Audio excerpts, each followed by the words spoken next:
बिस्मिल्लाहिर्रहमानिर्रहीम। ये कहानी सिर्फ एक इंसान की नहीं, ये हम सब की कहानी है। ये आगाज है उस सफ़र का जो अल्लाह ताला ने इंसान को ज़मीन पर अपना नायब बनाकर शुरू करवाया।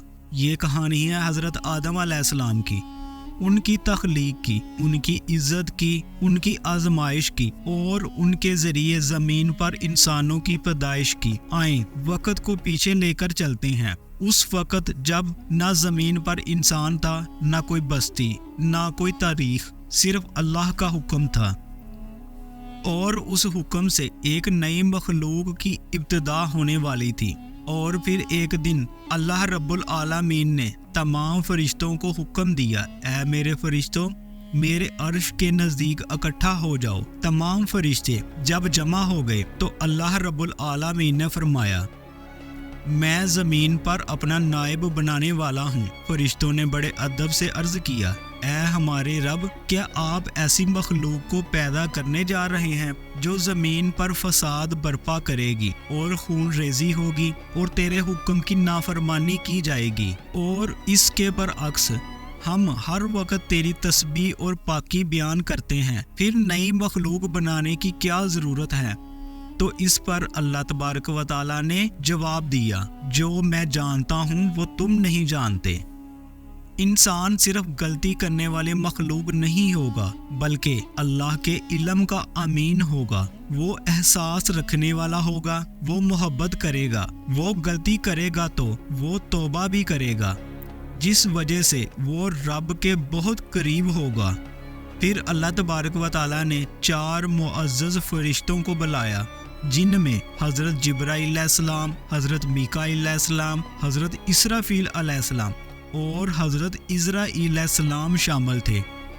जब वो आ गए तो अल्लाह रब्बुल आलमीन ने इनको हुक्म दिया कि ज़मीन के मुख्तलिफ हिस्सों से मिट्टी लेकर आएं।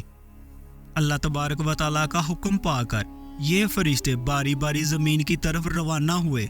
सबसे पहले हज़रत जिब्राईल अलैहिस्सलाम ज़मीन पर तशरीफ़ लाए और मिट्टी उठाने लगे तो ज़मीन ने अल्लाह तबारक व तआला का खौफ ज़ाहिर करते हुए फरियाद की, ऐ अल्लाह के नेक फरिश्ते जिब्राईल, मुझसे मिट्टी ना लो, मुझे डर है कि मुझसे पैदा होने वाली मखलूक अल्लाह की नाफरमानी करेगी और गुनाहों में मुब्तला होगी। हो सकता है फिर अल्लाह का अजाब उन पर आए। मुझे अल्लाह के अजाब से डर लगता है, लिहाजा मुझे ना लेकर जाओ।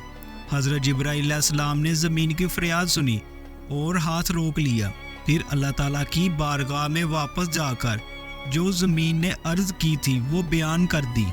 फिर अल्लाह ताला ने हज़रत मीकाईल अलैहिस्सलाम को और इनके बाद हज़रत इसराफील अलैहिस्सलाम को भेजा, लेकिन दोनों ने ज़मीन की इल्तिजा को देखकर इसकी पनाह का एहतराम किया और मिट्टी ना ली। आखिरकार अल्लाह ताला ने हज़रत इज़राईल अलैहिस्सलाम को भेजा। ज़मीन ने इनसे भी वही फरियाद की, मगर इज़राईल अलैहिस्सलाम ने अर्ज़ किया, मेरे रब का हुक्म सब पर गालिब है, मैं इसकी खिलाफ वर्जी नहीं कर सकता।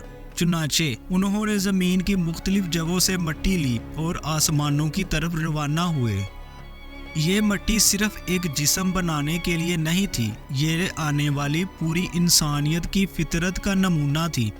मसलन कुछ मिट्टी नरम थी, जैसे कुछ इंसान नरम दिल होते हैं, और कुछ मिट्टी सख्त थी, जैसे कुछ इंसान मजबूत और मुश्किल मजाज होते हैं। कुछ मिट्टी सफ़ेद थी, कुछ सुर्ख और कुछ स्याह, जैसे इंसानों के रंग, नस्लें और कौमें वगैरह। प्यारे दोस्तों, जब फरिश्ते मिट्टी ले आए तो फिर अल्लाह ताला ने इस मिट्टी को अपने इरादे से गूंदा और एक अजीमुल शान सूरत बनाई। ये मुजस्समा कुछ अरसा तक यूं ही पड़ा रहा। एक रिवायत के मुताबिक इसे जन्नत में रखा गया। एक दिन ज़मीन की उस मिट्टी से बने हुए हज़रत आदम अलैहिस्सलाम के जिस्म के इर्द गिर्द फरिश्ते हैरत से खड़े थे। इब्लीस भी वहीं था। ये एक मखलूक जो जन्नात में से था, मगर इबादत में फरिश्तों के बराबर खड़ा होता था। वो उस जिस्म के इर्द गिर्द घूमता, कभी इस मुजस्समे के सर में दाखिल होता और कभी बाकी जिस्म में दाखिल होता और कहता, ये खोखला है, मैं इसे बहका दूंगा, ये कमज़ोर है। वो नहीं जानता था कि अल्लाह के फैसले के आगे कोई ताकत नहीं चलती। پیارے دوستو، پھر وہ عظیم لمحہ آیا جس کا انتظار آسمان و زمین کر رہے تھے۔ اللہ تعالیٰ نے آدم علیہ السلام کے جسم میں روح پھونکی۔ روح پہلے سر میں گئی اور آنکھوں میں روشنی بھر گئی، پھر روح چہرے سے نیچے کی طرف اتری اور دل دھڑکنے لگا، ہاتھ پاؤں حرکت کرنے لگے۔ جیسے ہی روح پورے جسم میں اتری تو حضرت آدم علیہ السلام کے منہ سے پہلے الفاظ نکلے، الحمدللہ رب العالمین۔ پوری مخلوق نے پہلی بار ایک ایسے وجود کو دیکھا جو بولتا تھا اور اپنے رب کی تعریف کرتا تھا۔ پھر ایک ایسا حکم آیا جو انسان کی فضیلت کا اعلان تھا۔ اللہ نے فرشتوں کو حکم دیا کہ آدم کو سجدہ کرو۔ ہزاروں کروڑوں فرشتے اللہ تعالیٰ کے حکم پر جھک گئے۔ جبرائیل، میکائیل، غرض تمام فرشتے سجدے میں جھک گئے، مگر صرف ایک نہیں جھکا، ابلیس۔ تکبر نے اس کا دل جلا دیا تھا۔ جب اللہ تعالیٰ نے اسے پوچھا کہ تجھے کیا ہو گیا کہ تو نے سجدہ نہیں کیا، ابلیس نے کہا، میں اس سے بہتر ہوں، تو نے مجھے آگ سے بنایا اور اسے مٹی سے۔ اللہ تعالیٰ نے فرمایا، نکل جا، تو مردود ہے اور قیامت تک تجھ پر لعنت ہوگی۔ ابلیس نے جانے سے پہلے اپنی عبادت کے بدلے میں اللہ تبارک و تعالیٰ سے عرض کی، مجھے قیامت تک کی مہلت دی جائے۔ اللہ تعالیٰ نے کہا، جا، تجھے مہلت دی۔ پھر ابلیس نے کہا، میں آدم علیہ السلام کی اولاد کو بہکاؤں گا، انہیں گمراہ کروں گا، انہیں تیرے راستے سے ہٹاؤں گا۔ اللہ تعالیٰ نے فرمایا، میری طرف جو آئے گا وہ کامیاب ہوگا، اور جو تیرے راستے پر چلے گا وہ خسارے میں رہے گا، اور وہ تجھ سمیت جہنم میں ڈال دیا جائے گا۔ پھر اللہ تعالیٰ نے آدم علیہ السلام کو جنت میں داخل کیا۔ کچھ عرصہ بعد وہ خود کو اکیلا محسوس کرنے لگے تو اللہ تعالیٰ نے حوا علیہ السلام کو آدم علیہ السلام کی پسلی میں سے پیدا کیا۔ یوں حضرت آدم علیہ السلام اور اماں حوا علیہ السلام جنت کے پرسکون ماحول میں رہنے لگے۔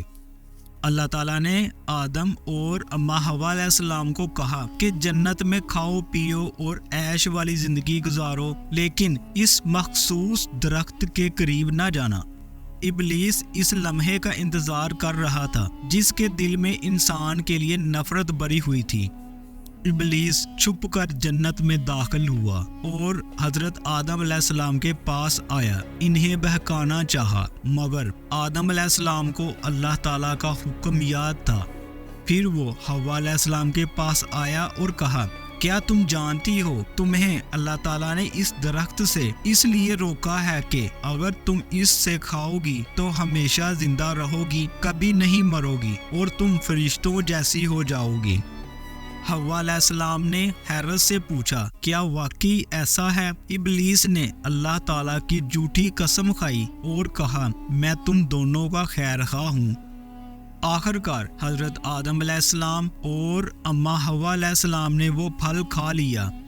دونوں کے نورانی لباس اتر گئے، شرم محسوس ہوئی تو دونوں درختوں کے پتوں سے اپنے آپ کو ڈانپنے لگے۔